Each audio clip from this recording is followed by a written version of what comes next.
Bom, pessoal, a gente vai finalizar o slide 2 de Fisiologia do Sistema Regulador. Cheguei a passar as videoaulas que são produzidas pela NIP para vocês, mas eu vou continuar fazendo os meus vídeos nesse período, enquanto a gente vai continuar distanciado devido à quarentena. No último vídeo, eu creio que a gente deu uma boa avançada, a gente falou bastante sobre essa parte da continuação, do processo da sinapse elétrica, sinapse química.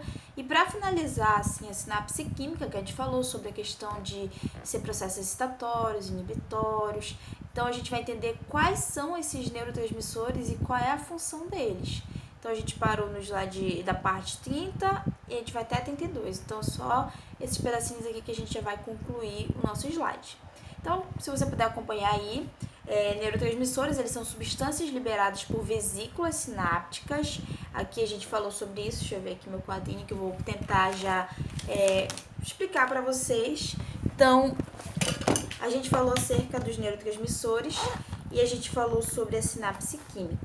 Então, lá na parte final do neurônio, a gente tem uma parte que ele é mais grandinha, tipo uma bolinha, que eles são chamadas as vesículas sinápticas. Então, o término dele vai ser dessa forma aqui. Então, como se fosse ampliado, a gente tem o telodendro. Aqui ele vai ter essa parte final aqui, que são as vesículas sinápticas. E dentro das vesículas sinápticas, a gente vai ter os neurotransmissores que vão ser liberados conforme a necessidade e aquilo que vai ser realizado após a atividade, tá ok? Então, a gente falou sobre isso. Estabelecem linhas de comunicação entre as células nervosas. Elas facilitam, excitam ou inibem os neurônios pós-sinápticos do sistema nervoso central. Então, a gente também falou sobre isso. A gente tem só tirar aqui, a gente tem situações relativas a quando vão ser liberados esses neurotransmissores aqui. Então, a gente tem situações que a gente vai facilitar, a gente vai excitar e a gente vai inibir, tá ok? Eu escrevi aqui, mas dá para explicar sem um quadrinho. Então, quando eu for facilitar, na hora que ele for facilitar isso, ele vai fazer o quê? Não, vou usar o quadro aqui para poder explicar na questão lá do nosso, daquele gráfico que a gente viu. Então, aqui a gente tem o processo aqui, a gente tem aquele gráfico que ele fala sobre a questão do potencial de ação. E ele tem as funções de facilitar, de excitar e de inibir. Então, quando eu for facilitar, eu tenho meu limiar, que é ele que vai ser o ponto que no momento que eu chegar aqui, que é uma base de 30 mV, que a gente precisa ter essa voltagem, eu vou ter o potencial de ação. Então, os processos eles podem facilitar para que esse valor ele aumente, ele vai crescendo até chegar próximo. Então, o primeiro estímulo, ele chegou até aqui. O segundo estímulo chegou até aqui. O terceiro estímulo chegou até aqui. São estímulos que eles vão cada vez mais chegando próximo do limiar, para que eles facilitem e deixem mais rápido esse processo. Então, quando eu falo em facilitar, eu vou ter essa possibilidade de ficar mais próximo do limiar para que o próximo ele já venha e realize a atividade. Excitar, eu vou ter um estímulo que ele já vai ser tão intenso que ele vai chegar até o limiar ou ele já vai passar do limiar. E no momento que a gente chega no limiar aqui, ou então a gente ultrapassa ele, a gente vai seguir todo esse processo do potencial de ação. Já o inibir, a gente falou também sobre esse termo, que a gente não falou em sala de aula, mas que não é muito difícil de compreender. A gente vai ter a nossa a parte aqui da que vai estar mais, a gente vai estar mais hiperpolarizado aqui, só para lembrar o termo. Então, a gente vai estar mais negativo aqui, fazendo com que a gente esteja até abaixo do nível de repouso. Então, a gente tem o limiar, a gente tem o repouso. E na minha hiperpolarização, eu vou ficar tão negativo que eu vou precisar de muitas situações, eles podem até vir estímulos ocorrer, mas eles vão ter que chegar primeiramente no limiar de repouso, para que então eles possam chegar até o limiar de dar suporte para a continuação da atividade. Então, na minha hiperpolarização, eu vou ficar tão negativo que eu posso até ter outros estímulos, mas não vão ser suficientes nem sequer para chegar aqui ao repouso e assim não vai ter um próximo potencial de ação. Tudo isso no neurônio pós-sináptico, né? Que é o seguinte que vai realizar e vai sofrer se receber essa ação. As atividades do sistema nervoso dependem dos níveis apropriados e da regulação dos neurotransmissores. Então, tudo isso vai depender de como eles vão estar nessa produção, né? Se eles vão estar no quantitativo adequado para que eles possam realizar essa atividade. Muitas doenças do sistema nervoso são devidos ao problema com os neurotransmissores.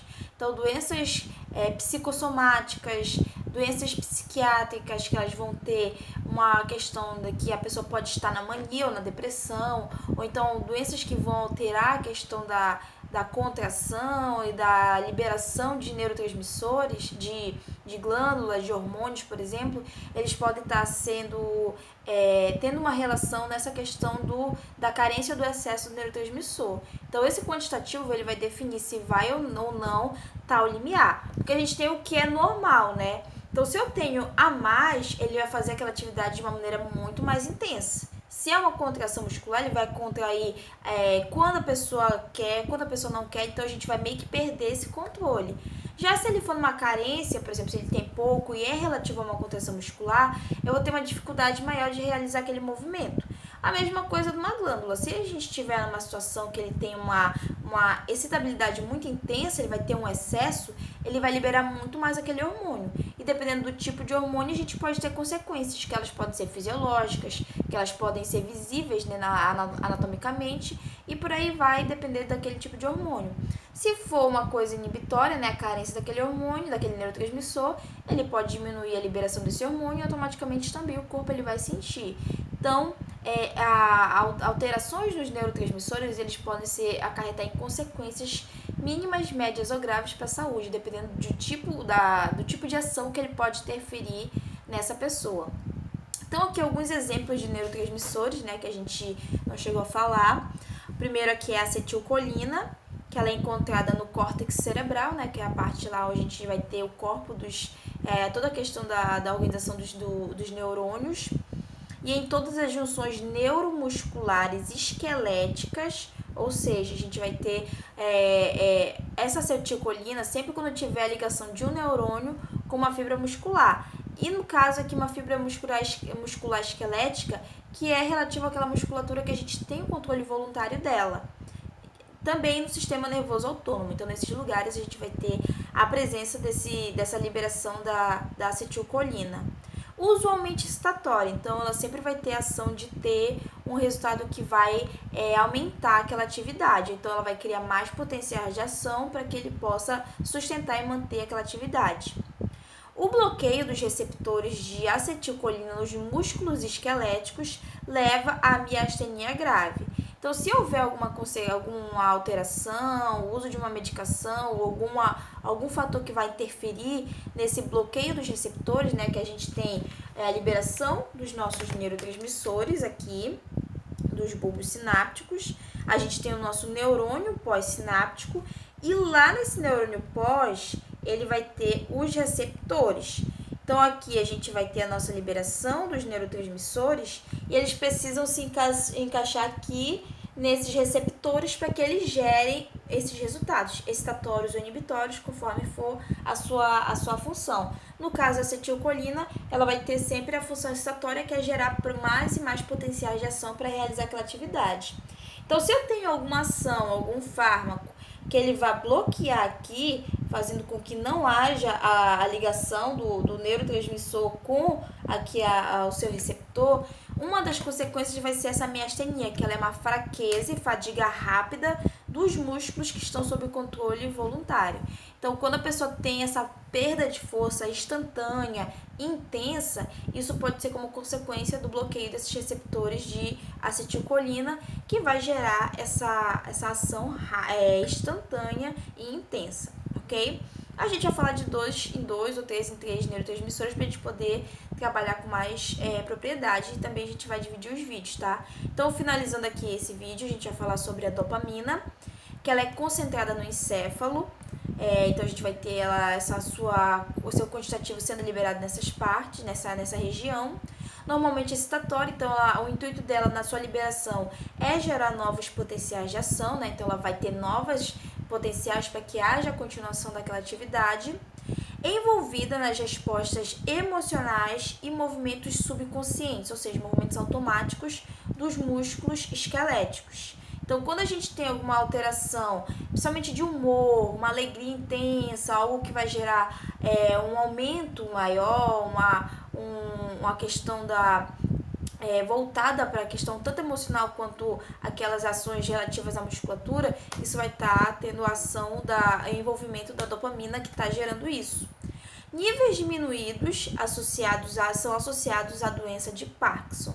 Então, aqui, quando eu falo que ele tá relativo à questão do movimento dos músculos esqueléticos, a gente tem uma certa ligação com a doença de Parkinson. Por quê? É excitatório, ele vai gerar mais potenciais para que a gente tenha a questão da nossa atividade mantida. Então, ele está envolvido nos músculos esqueléticos, ou seja, naquela musculatura que a gente tem o controle, quando eu quero pegar, quando eu quero fazer algum movimento consciente, eu estou utilizando a musculatura esquelética que ela vai fazer os comandos que eu quero. Então, se eu tenho uma diminuição do nível da dopamina, isso vai ter um fator que vai alterar e vai interferir nessa movimentação aqui da questão dos movimentos do musculatura esquelética, fazendo com que uma carência extrema, ou então ao longo do tempo, né, que é uma doença que ela vai se desenvolvendo gradativamente, isso vai interferir nessa movimentação, fazendo com que, no caso da doença de Parkinson, a pessoa tenha umas certas contrações involuntárias. Então, começa primeiramente com a mão tremendo, uma certa tremedeira, uma perda de força. Isso vai interferindo cada vez mais, pode aumentando, chegando até na gravidade da pessoa estar totalmente dependente de alguém, seja na questão de cuidados básicos, porque ela perdeu total controle, ela tem essa contração involuntária devido ao agravamento da doença de Parkinson.